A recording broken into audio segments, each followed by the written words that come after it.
everybody. I'm live with my Jewish sister, Miss Dalia. Yay, is here. And we are excited because we want to talk and share and just kind of, what do they call that in the Hebrew? Midrash? We just want to midrash about Passover, not in just this religious terminology either. Of course, we will discuss Moses a little bit and all of that.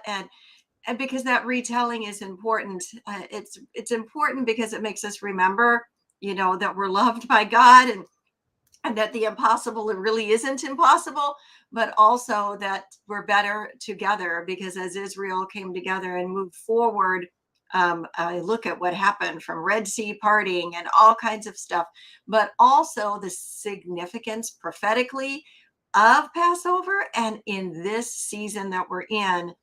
So much. Dalia and I were just like a tennis ball, bouncing things back and forth over the weekend, texting, talking, and now sharing even before we went live to see all of you. Man, it is amazing what Passover symbolizes, and not just for the Jewish people. It is for all of us. And that's important, because sometimes as we were talking, we can like segregate ourselves. Well, I'm Jewish. Well, I'm Christian. Well, I'm this. Well, I'm that. Well, truth is that God set these things like Passover in the earth for us to continue to utilize them, and he points at them, and we're supposed to point at them because they are supposed to drive us to a higher place.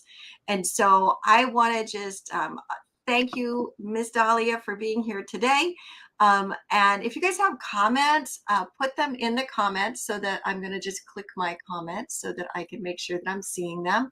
And I will pull up my phone as well. So if you have things to say or questions, we want to hear them. But we're just here to chit chat and to just blow our minds and our hearts with the goodness of Passover, and really get a supernatural understanding. So Dalia, hello. Why don't you start us out and just talk a little bit about Passover? Yeah. Hello, Pamela, my dear sister. We are actually okay. Happy Passover to everyone. Yes. Happy Easter and happy life to everyone. I just want, for the record, to say I'm not a rabbi, and I'm not here to talk about any, official, to be a representative of any official idea. We are together here to inspire by the story of Passover, because it has so much significance to all of us. And when Pamela said to all of us, we mean that. Yes. The story of Passover is very significant, because the Passover themes are freedom from slavery, renewal, and new beginnings. Mm. And only about these three themes we can write stories and books and speak about forever. Because think about freedom from slavery. Does this mean only from being slaves of Pharaoh? No. Does this mean that we are still slaves in some ways? Yes. Does this mean we better stop at least once a year and see where are we still slaves, and see what are we going to get to be free from? Yes. And are we really free? Are we really free thinkers? Are we really free people walking in this world, looking from our point of view? Or we just take everything that's out there and say, I do? Right. I love Renewal. What does it mean, renewal? Do we really get up every morning like a new person, starting a new life with the enthusiasm of a newborn? Do we? Mm. Not sure about that. New beginnings. Are we really that optimistic about life? that new beginnings are possible at any stage, at any level, at any point in life, at any doesn't matter what are the circumstances, we can bring out new in our lives in any area. So it's big questions, and this night of Pesach, of Leila Seder, doesn't start in Leila Seder. This night of Leila Seder actually starts in the 1st of Nisan, which is a month before, okay?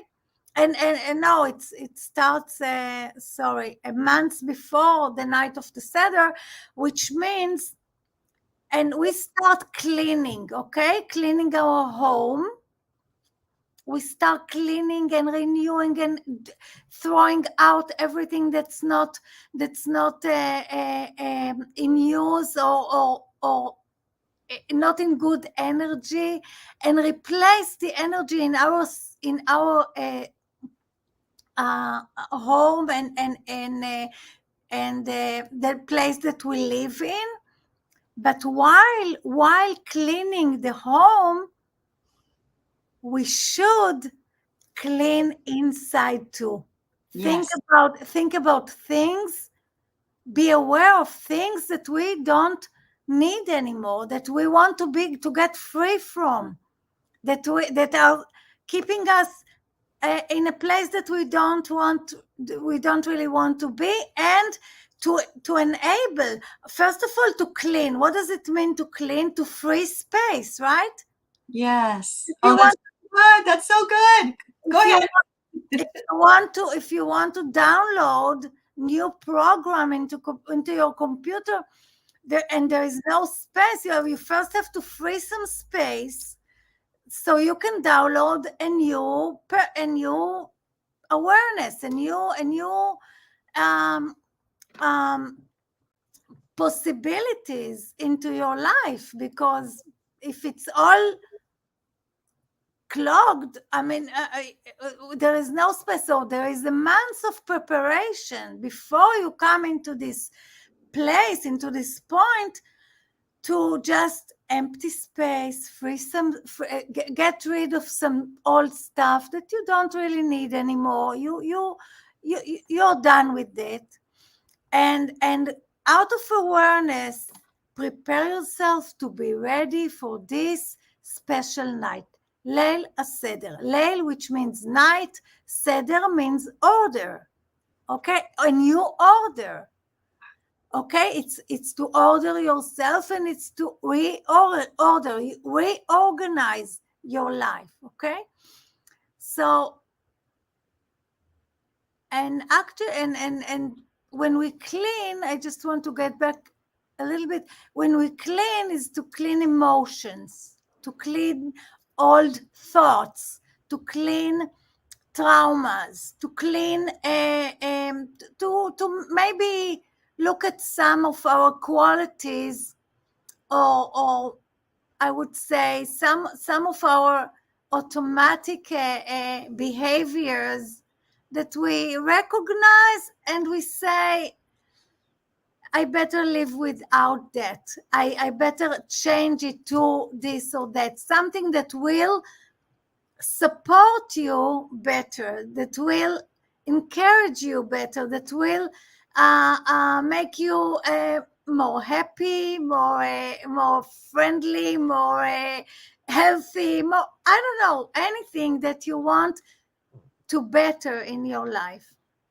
So you come to this Leila Seder and you ask the question, מה נשתנה? What has been changed? What is changed? How is this night different from any other night? Okay? How is it? And let's ask not about Leila Seder. How is this day is going to be different from yesterday and from my past? How is it even possible? Okay, I see that from studying Kabbalah for about 15 years, I see Lela Seder, it's it's powerful only if you're aware of the things that you read and do. It's not powerful if you just read it as a story, because it's only a story. Okay, it's a story. But if you get into the details, and there are so many hidden wisdom here that we cannot go through in our call, but we will touch them, and everyone can go into it and find for their lives what's how they can use that. But there are many hidden stories, and the first thing is to be aware that for my life tomorrow to be different, or today to be different, I need to change something. There is no, if I don't change, if I don't make a significant change, and Lela Seder, believe me, nothing at home is the same. You replace all the dishes, all the different food, the people. Okay, we are all dressed in new clothing. Everybody's dressed in new clothing. Everything is new. We don't eat bread. We eat only matzah. We do everything different, and we read the scripture, and it's a command to tell the story of Passover from generation to generation. I mean, it's not something, it's engraved in our tradition. And why is it so important that just to make sure that everybody knows about this story about Egypt? So the story is the story. Okay, we were slaves. And Pharaoh wanted to kill us all, and God saved us. But let's go deep and Yeah. see how stubborn we were as a nation. Okay, as slaves. Okay, as slaves, how stubborn we were. He had to go through seven major miracles to show us that we should follow him. We were Right. stubborn. We wasn't open to to see that something good is happening to us, because you want to hold on to your past. You want to hold on to your story as you know it, to make a move, that to go out of slavery. What did he say? What did he want to give them freedom instead of slavery? But I'm not sure a slave wants freedom. Sometimes a slave wants to still be a slave. Oh my You gosh. Hey, Dalia, I have to stop you there because that was, I mean, everything is so powerful, but what you just said is a drop the mic moment. Sometimes a slave wants to stay there. Yes. Talk about that, please. Pamela, you and I are Mhm. coaches. We are leading people to their greatness. Mhm. We want to help them. Sometimes you find out that the person, as much as you want for them, you want for them big things. You see their potential, but they don't see it. They cannot go out of their whatever box they are in. They cannot see what you see about them. Okay, and whatever you juggle, and whatever your imagination would bring you to get them out of their stuck position, sometimes you will find out that their slavery is stronger than their future they are supposedly wishing for. Because they're stuck. They're Their stuck, past. and when you're stuck, you don't see. You Yeah. don't. You not only see physically, you don't see you don't use your imagination, you're stuck in your thoughts, in your imagination. And what can get you out of there? Only your imagination, nothing else. What So they were so stubborn, and the miracles one after the other, even in the last moment, okay, they were about to get killed. And the last moment, God did the most, powerful thing. And He says, immediately after that, you have to run. No thinking anymore. He shut down their thing. Immediately after that, you have to run to the ocean and cross the ocean. And yeah, so much doubt, so much. Mm, and it brings out so much so many questions about leadership. What does it take to lead someone? What does it take? Can you lead everybody? Can you lead all the time? What type of a leader can you should be to be able to take all these stubborns and follow you, to make them follow you, right? So there are a lot of questions and a lot to speak about, and I see correlation between coaching and Passover, because every time I read this Haggadah, Haggadah, by the way, is to speak up, to say, okay? Lehagid is to say. So every time we read the Haggadah, I see coaching lessons here, one after the other. And I'm thinking, okay, God was the best coach ever. Yeah.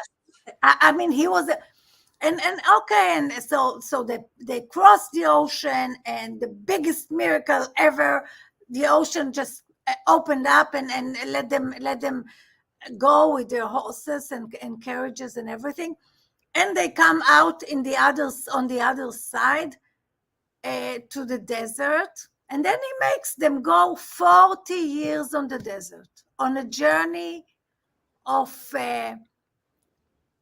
after the Exodus. He made them walk 40 years on the desert. That from Egypt to Israel, I can walk. Okay, I'm not a good walker, but I can walk in 2 weeks. Okay, Right.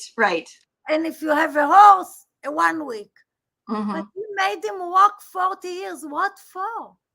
Why do they have to walk 40 years in the desert? He made them walk 40 years of the desert because there is no way to take one awareness and change it to another awareness without the changing of the software. Okay, the changing of the awareness, make them become something different when they go on the other side. Because think about it, slavery to freedom. Slavery to freedom, it's a big gap. It is. Yeah. The big gap. How do you make a slave become a free man, a free thinker, a free person, a free man, just in 2 weeks? It's You have to earn it. You have to there's a process, prepare right? for it. Yeah. There's a process.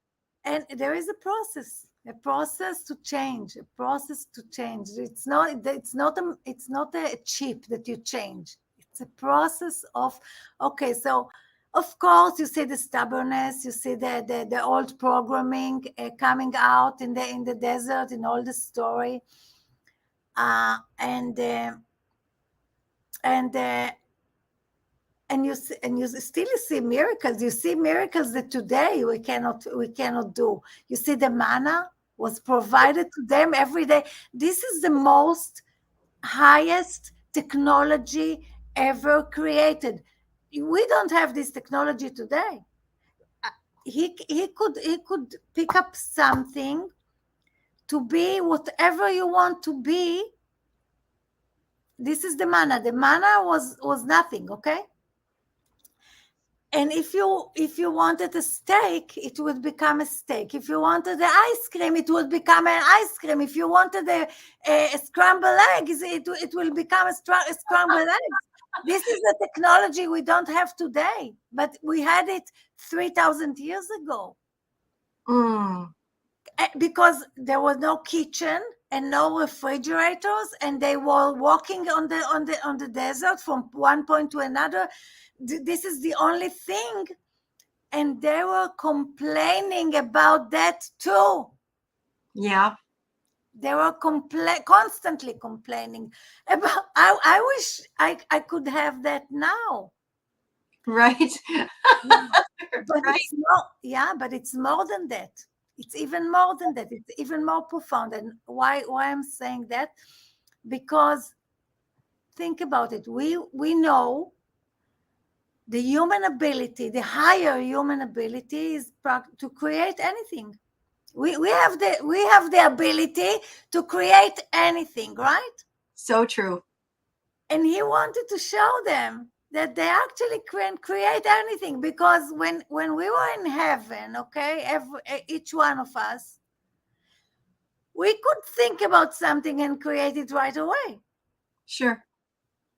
To my understanding, we begged for a more interesting game. So we Mm. got the game. The game is here in the physical world. We're But in the game. I love yeah, that. Game on. yeah, game on. But you have to remember that you still have these qualities that you can create here Yes. whatever you want, because you're the same Yeah. entity Same. Hmm. with same abilities, and you can still create here in this physical place. Of course, the physical um, rules or laws are working on the physical world, and it's a little bit different because there is a gap from imagination to actually creating in the physical world, but it's still possible. And we forget that we are spiritual beings in a physical body. We are not a physical body with a spiritual. Yeah. It's the opposite. We are spiritual beings living in a physical body, Hmm. and we still have the same qualities, the same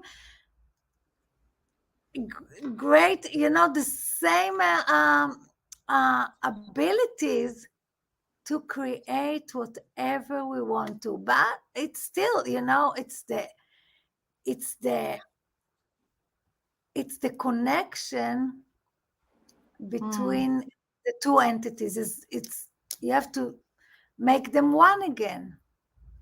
That is So so powerful, Dalia. I have taken a couple of notes of things that you said. Can I circle back to them? Would that be okay with you?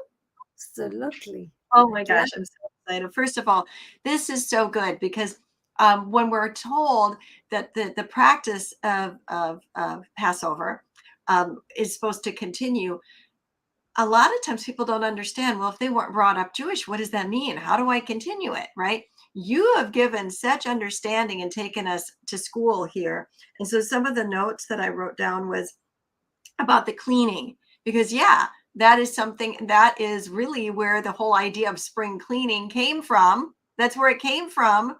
And we get stuck, whether it's in the Jewish community or others, like, oh, I gotta clean. But you brought something out that I think we all are aware of, but I just want to hone in on it here, that this is a season that God and his glorious universe, as I like to call it, are highlighting out with the old. And that you said, shouldn't we at least once a year, like, not just reflect on maybe everything that we want to change, but actually getting rid of stuff and stepping into the change, because that's what all of this is about. And I really wrote that down. We can't get that new download until we make room for it. And that's one of the symbolisms of Passover, is cleaning out and making room. and how easy it is to just get stuck there, right? And like not make room on the inside. And that's a huge part of Passover, is to make room on the inside. Go ahead. What were you going to add? I just wanted to add something that I missed earlier. There is a ritual of burning the chametz, burning the all the flour, the bread, all the things that we shouldn't have in over Passover, burning it. Mm, So uh, taking it back to coaching, sometimes you have to do the burning yes. of the old, if it's old manifestations, all the relationship, old ruins, old pain, old whatever, old stories that we want to get rid of and just burn it down, Well, because it's gone then, because once you burn it up, no, you don't necessarily need to go burn anything, y'all. But I mean, you could write it all out and go burn it, as simple as that. you do have, because we live in a physical world. This And it is gives that connection, right? Right. yes. Okay, I see what that, but that's powerful. But when we burn it, it's gone. It's no longer there. We've literally, burnt it down to nothing. So that cleaning, I love that. I'm so glad that you brought that out. I forgot about that tradition Yeah. of actually burning it up. That's Mhm. really powerful. I also loved how you gave us some new definitions. Now, the Seder plate, or, as I've always called it, I always knew that it had to do with the order, but I love how you took that into saying the new order, reorganize, and what is changed. You asked that question, those questions of Passover. Why is tonight any different, right? What is different? What is changed? What a deep time for all of us to realize that this season that we're in, we could just blow it off and ignore it, and then nothing changes.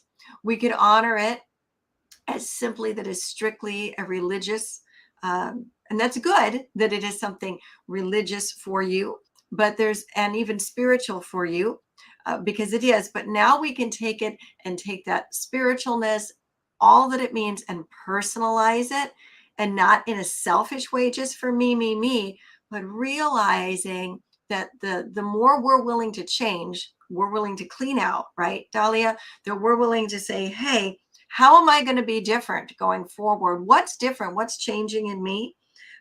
That means we're stepping into greater greatness, which means what? The world, our world globally, but the world that you circle in, the world that I circle in, everything is going to be different and better because we've changed. And that, I mean, like I took 3 pages of notes on that. You said Seder means do things differently. And then you talked about not holding on to the past. The Israelites couldn't hold on to the past. Well, they could, and they did. I understand that, but literally, the past was covered in the sea. It was gone. They couldn't see it anymore. All of that physical past. Then you said they went into the desert, which, yes, could have been done in a couple of weeks, but as they were in that renewal process, because you can't go into that promised land with a slavery mentality, it's not going to work, right? And so Passover is asking us, are we holding on to our past? Because that will keep you going around the mountain again, right? Am I right? Around and around. Mm. Yeah, and Wow. also yeah, and also I forgot another thing is Haggadah, as I said, is להגיד, is to say, right? So we are obliged to say the words every year, because sometimes when you say a script, it's it's connecting you to the meaning, to the deepest meaning, to the origin. It's beyond words, it's beyond, but also keep in mind how powerful is saying, how powerful are the words, how powerful are the words that your brain tells you all day long. do Mm. you have do you have Do you have control over what's going on here, talking to you all day? Or Wow. do you have control over what you are saying all day to yourself and to others? That is so powerful. And how many times have I led a Seder? Many years, because that's part of what I practice and do. And how many times have I read through, how did you say it? Haggadah? Is that how you Haggadah. Haggadah? Haggadah. Okay, I was close in my Yeah, pronunciation. yeah, That was close. And we talk about that, the telling. And I will camp on, what are you telling yourself? But also that repetitiveness, which you see in the telling as you're sitting around retelling the story. The repetitiveness of it is again showing us the importance of what we say, what we speak about, we bring about. I mean, Jesus himself said, hey, you'll have what you say. Haggadah, right? And this is so important that we monitor that and decide what's going to be different right now. What are we saying that we're not going to say anymore? I just really believe that this is you and I being together right now is like a sword in time, like literally like a sharp sword that's dividing out right now to those that are listening now or later. And that all of heaven is saying to you, what are you saying that you shouldn't be saying? And how are you going to change that? Well, we know that's by that constant space repetition. We have to begin to say something different. Remember the good things, speak about them, but we need to begin to move forward, as you said. And that was through our saying. And I wrote this note down. It was not just our saying, but you said with passion, speak up, speak up. And I was like, wow, that is powerful. How many people are not using their voices to speak up, even ourselves, when it comes to speaking up to ourselves, right? Not just tell your story out to the world, but do you sell yourself on yourself every day? Anyways, that just really spoke to me, and I wanted to share that. Wow, wow, wow. And then you said, be aware and make changes. But then you circled back and you said significant changes. I would say Passover shows us the power of significant changes, to go from being slave to free, to go from being cornered in by the enemy, and the water in front of you, and the ocean opening up and then it closing behind you, and you're safe. And now manna and fire and all that you said about manna, that makes so much sense. Incredible. God himself demonstrated significant change, but now he's asking us to demonstrate it in our lives, right? And this is the power of Passover, everyone. And it connects into your life personally. Um, wow, that is a lot. And you also talked about leadership. I loved that because, yeah, leadership is not about just leading. It's about that wisdom. And really, Moses had to be doing he wasn't perfect, but he had to practice what he preached in order to lead this, as you called him, this stubborn group, right? He had to see the greatness in them. Otherwise, he would have probably left them. What do you have to say? I'm sorry. I just wanted to interject some of the things that you were saying because they were so powerful. So yeah. yeah, can you what's on your heart to share next? As you were speaking, I was reminded that we should emphasize that when we go after this, the thing that we really want to, and we have this moment that we have to act. The moment we act. The Yes. the parting of the ocean was nothing compared to the fear and this, and the Yeah.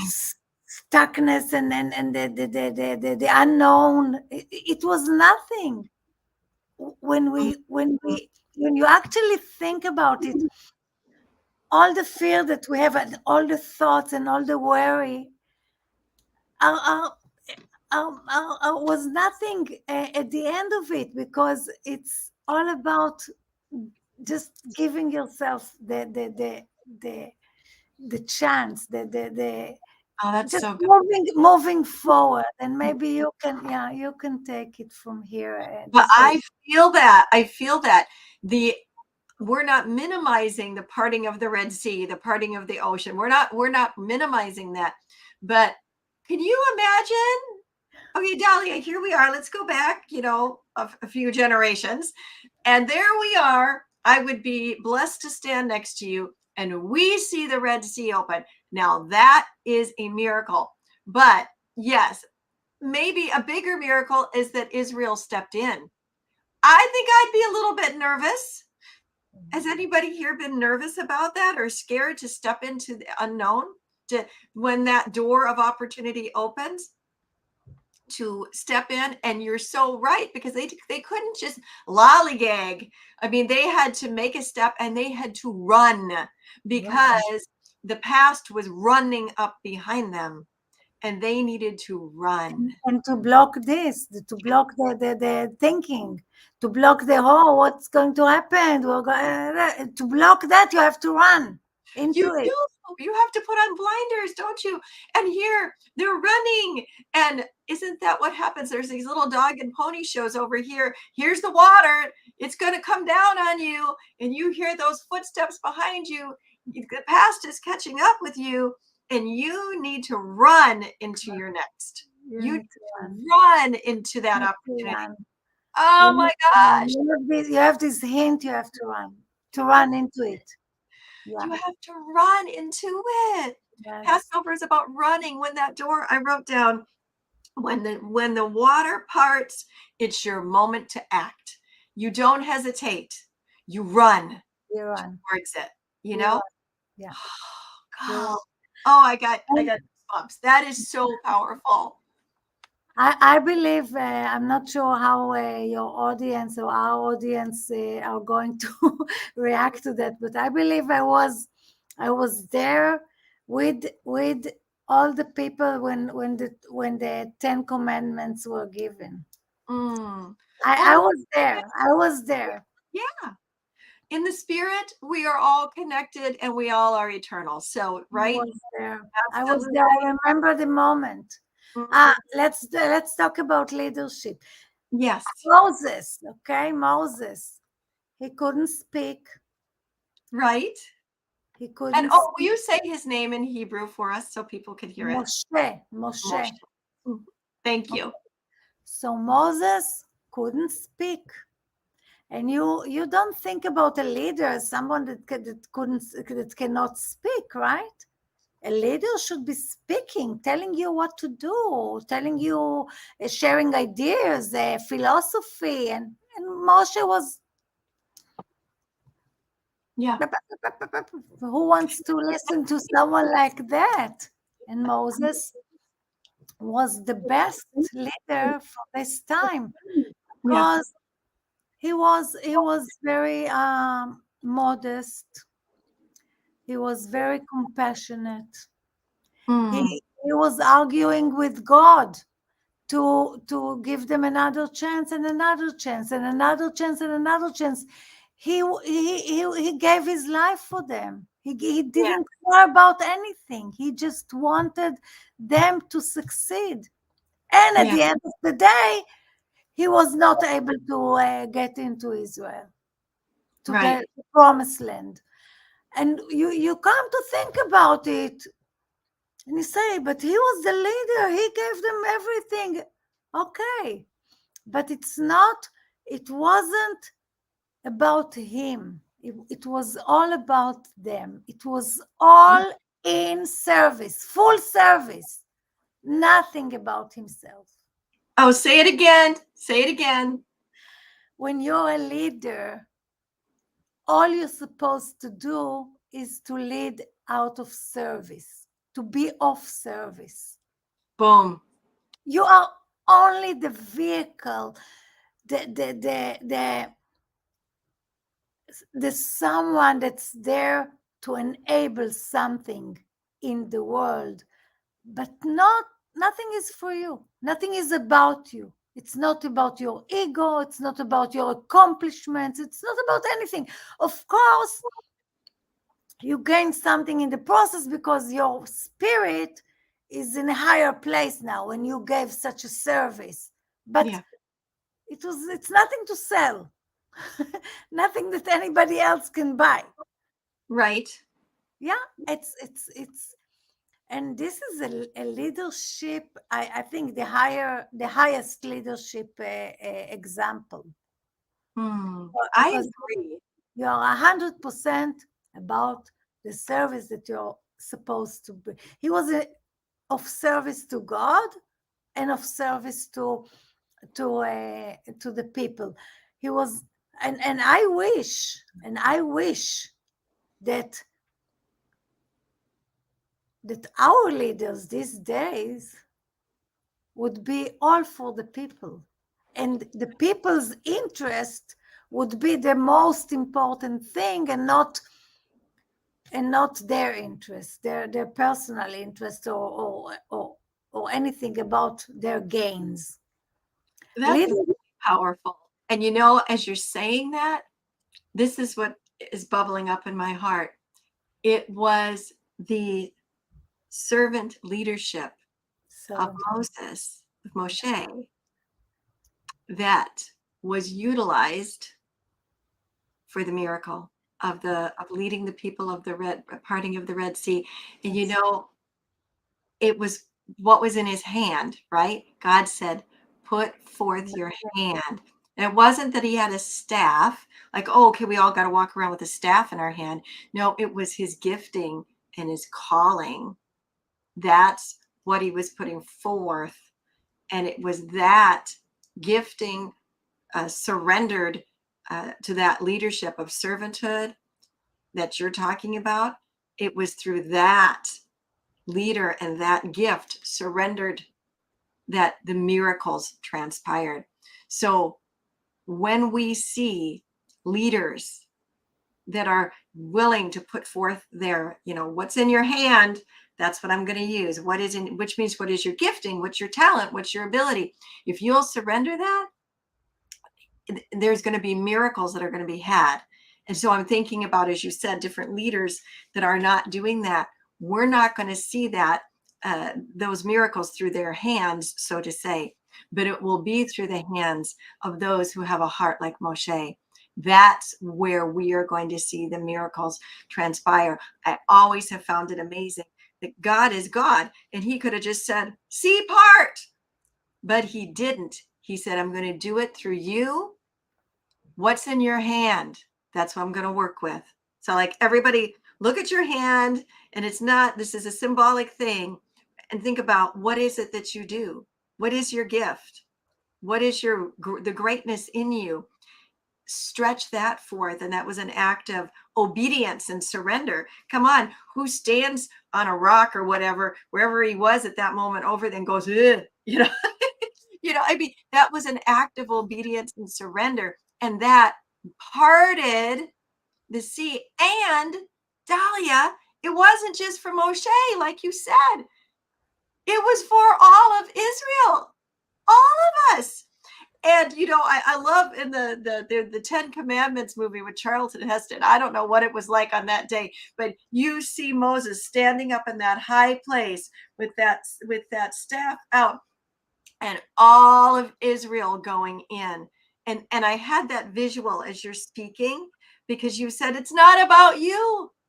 It's about serving others. And I just had that visual of him using his gifts, stretching out that staff, and that miracle, and everybody getting through. And of course he did as well, but it wasn't about, hey, here I am, the big bad Moshe, and I'm parting the waters and it's all about me. On either side, he was there to be a symbol of goodness and the greatness of God, but of complete surrendered leadership. The people, and outside of when they had their stubbornness, they could trust him because he was transparent. He put that staff out there for all to see. These leaders that you're talking about, whether they're in the political realm, religious realm, business realm, they're not going to be the ones that the sea is going to part for. It's going to be the leaders that you're talking to us about today that have that serving heart. And that's you, Dalia. That's me. That's so many of us out here. Are you really, do you believe that? Are you going to make space for that? Like, are you going to let that download get in you? Are you going to think differently? Are you going to stretch forth what's in your hand so we can change the world? Wow, is Passover powerful? Amen. Amen. You said it so perfectly. So I would not want to to. Dalia, would you? I just want to say, Yes. Moses didn't sit down and argue with God. He didn't sit down and say, oh, what if, oh, they're afraid, poor them, oh, please give us another day, oh, we're not ready yet. So true. He Oh my did. God. No. He just did exactly what he was told, and was the best example for them. A clean channel. He was trusting the process. Trusting the process. He was a clean channel. He was all for them. Wow. And he wasn't attached to, he was attached to the outcome. He knew the end from the beginning, but he wasn't married to the, I would say, be married to the purpose, not the plan. Let the plan change. He knew what needed to happen. And he was not going to get sidetracked by, oh, there's walls of water on each side. Oh, I hear the past coming up on, oh, I have these people murmuring and complaining about me. He was all in. Right? Yeah. All in. Oh my goodness. I just want to challenge everybody here that's listening to really go within in this season. Whether you do it, you can do it anytime, but Passover highlights it. And I believe that there's open heavens, open portals over certain times in the year where things are being highlighted. And it's just, it's like a smooth trek. You just get in that flow and go there. And that this is one of those seasons for all of us, if we will be aware of it and then say yes to it, that God is calling out to you today. And he wants to coach you today and say, are you all in? Ready, set, go. Don't be concerned about the dog and pony show. Don't be concerned about, because the waters are going to, they're going to open and they're going to close behind you. And all the manna that you need, that means manna is like, it's whatever you needed. What do you need? Manna is provided for you. Just put out your staff and believe only, and watch the miracles and the magic happen, because they will happen. Dalia, I want, if you have anything else that you want to share before we wrap up, I want to give you the last words, but then I was going to ask you if there is a Hebrew blessing over Passover, or one that would just be on your heart, like even the prayer, the blessing of Moses, would you pray over all of us that blessing in Hebrew so that we could hear it? Whatever's on your heart. First of all, I would like to say thank you, Pamela. I would like to say that Egypt is a state of mind. Egypt is not a place. Yeah. Egypt is a state of mind. And going out of Egypt is going out of your old state of mind to a new one, to rebirth. Okay, just to close down the I would also want to say that Mitzrayim, which is Egypt, Mitzrayim, and in Hebrew there are so many meanings for these words. Every word is here by purpose, by design. And so Mitzrayim is a narrow place. the meaning of Mitzrayim is Meitzar, is a narrow place.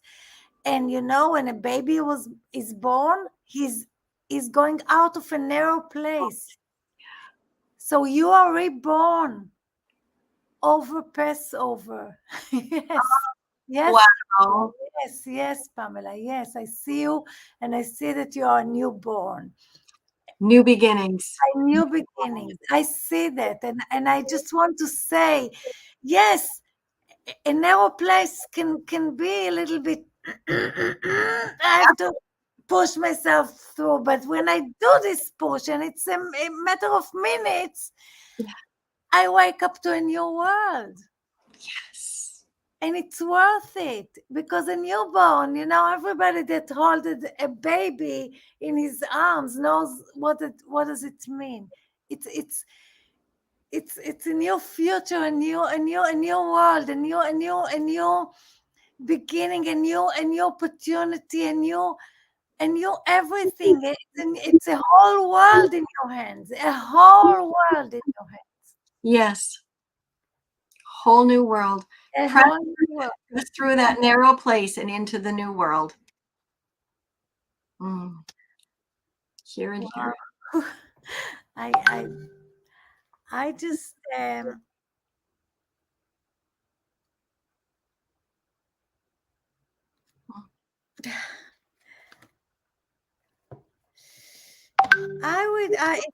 if I would do anything, is to you ask for a prayer, so I would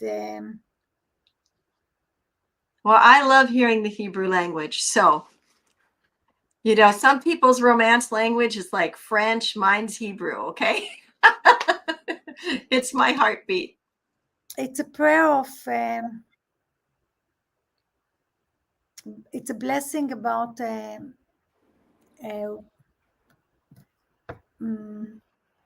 being wealthy in all areas of your life. ברוך אתה, אדוני אלוהינו מלך העולם, אזן את העולם כולו בטובו, בחן, בחסד וברחמים. הוא נותן לחם לכל בשר, כי לעולם חסדו, ובטובו הגדול עמנו תמיד, לא חסר לנו ואל יחסר לנו מזון לעולם ועד.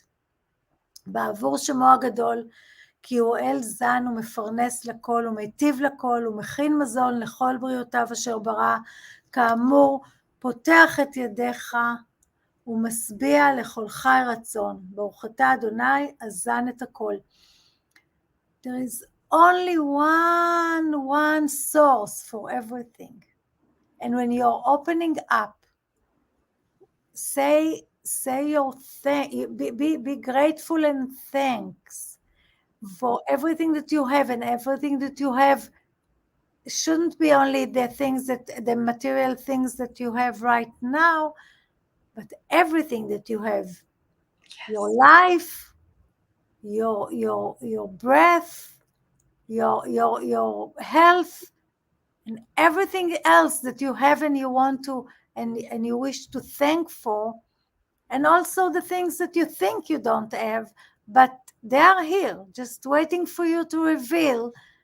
Thank for them. Just thank for everything that you have. You have what you don't think you have as well. Just thank for it. And you will have it. You will be blessed with it. What is the appropriate way to greet or to close to say happy Passover? How should we say that as we close out today to everyone in Hebrew? Chag Sameach. Chag Sameach? Chag Sameach is a happy, yeah. Chag Sameach, and all the very best to all the people around the world. Yeah. Amen. Amen. Toda Rabbah. You're most welcome, my dear. We are so thankful that you all gathered with us around the mountain today, the mountain of his presence. Whether you're live with us or you're later, put some comments in. and reach out if you have any questions. And thank you so much. And happy Passover and many blessings. Thanks for tuning in with us today. We love you. Bye.